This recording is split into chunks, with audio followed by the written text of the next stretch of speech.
How to add or import music in Alight Motion. Hi everyone, this is Kate here and welcome back to the channel. And in today's video we will learn how we can add or import music in Alight Motion. So without further delay, let's get started. First of all, you have to open up Alight Motion and then you have to create a new project or open one of your existing projects. So here I have already opened this project. Now if you want to add or import music in this project, tap on the plus icon at the bottom right, then from this menu bar head over to audio. Now you'll see a list of music or audio files available on your device.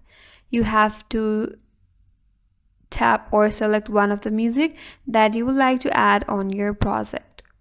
You could also go to view all, and from this available options you could select your preferred song and then add it in your project.